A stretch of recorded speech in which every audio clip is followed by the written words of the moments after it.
بسم اللہ الرحمن الرحیم۔ السلام علیکم ورحمۃ اللہ وبرکاتہ۔ پیارے دوستو، آج کی اس ویڈیو میں ہم آپ کو علی اصغر کی شہادت کے بارے میں بتانے والے ہیں۔ 10 محرم الحرم کو جب امام حسین نے اللہ کے دین پر اپنے بچے عزیز و اقارب اور اپنے آپ کو قربان کر دیا، میدان کربلا میں آپ فوجی یزید کے سامنے فرماتے ہیں، میں تمہارے رسول کا نواسا ہوں، کیوں میرا راستہ روکا ہے؟ کیوں میرے بچوں پر پانی بند کیا ہوا ہے؟ اور کیوں آل محمد کو رلا رہے ہو؟ اے لوگو، کوئی ہے اس ہزاروں کے مجمع میں کوئی میرے نانا حضرت محمد صلی اللہ علیہ وآلہ وسلم سے محبت کرنے والا جو میری مدد کرے اور نبی کریم صلی اللہ علیہ وآلہ وسلم کی پیاری بیٹیوں کی پردے کی حفاظت کرے؟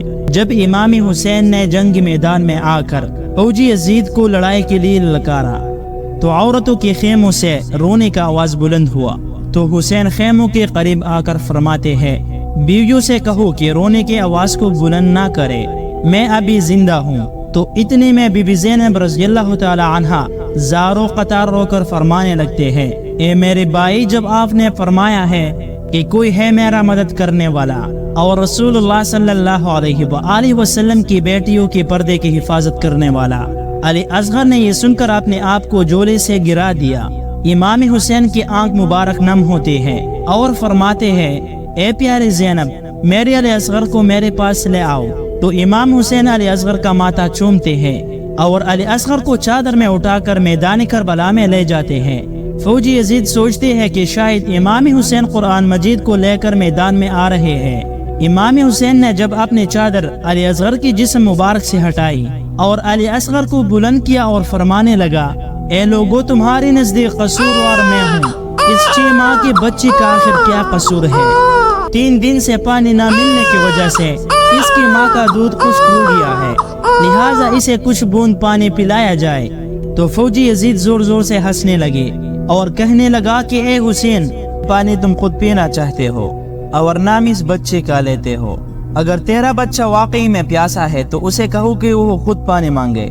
تو امام حسین نے علی اصغر کو دیکھا اور آنکھوں میں بتایا، اے علی اصغر، آج اپنے نانا کی امت سے پانی مانگو۔ بس جیسا ہی امام حسین نے فرمایا تو علی اصغر کے لب ہلنے لگے اور تمام فوج کو دیکھ کر علی اصغر فرمانے لگا، اے ظالمو، 3 دن سے پیاسا ہوں، تمہارے رسول صلی اللہ علیہ وآلہ وسلم کا خون مبارک میری رگوں میں ہے۔ جیسا ہی علی اصغر نے پانی مانگا تو یزید کی فوج میں رخت طاری ہو گئی، کوئی منہ چھپا کر رونے لگا تو کوئی یہ منظر دیکھ نہ پایا۔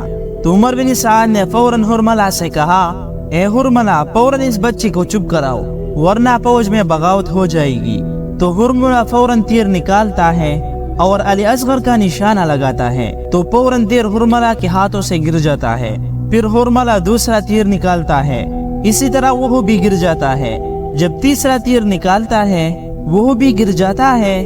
تو اتنے میں عمر بن سعد نے کہا، اے حرملہ، تم بڑے بے رحم انسان ہو، یہ بچہ کیسے تم سے مارا نہیں جاتا؟ تو حرملہ کہتا ہے، اس بچے کو مارنا میرے لیے کوئی بڑی بات نہیں ہے، لیکن جیسا ہی میں تیر چلاتا ہوں تو آگے خیام میں دیکھتا ہوں کہ ایک ماں ہے جو اپنی جولی پہ لائی ہوئی مجھے دیکھ رہی ہے۔ تو عمر بن سعد نے کہا کہ تم اسی کی طرف نہ دیکھو اور علی اصغر کو ایسا مارو کہ پوری فوج یزید کے نام سے کام جائے۔